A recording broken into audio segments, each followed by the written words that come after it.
Hello everyone, if you're trying to update your Windows and you keep getting this error, Windows error code 0x800F0922, then you have come to the right place because in this video I'm going to show you how easy it is to fix this annoying error on your Windows Update easily.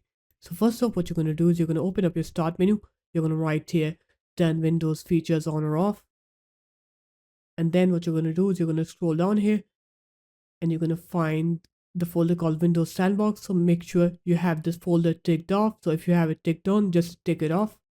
And after that, click OK, and then it will uninstall Windows Sandbox from your computer. And once it's done uninstalling it, you're going to go ahead and restart your computer. And after you're done with the restart, now when you try to update your Windows, you'll see that your Windows will update correctly and you will not get that error anymore.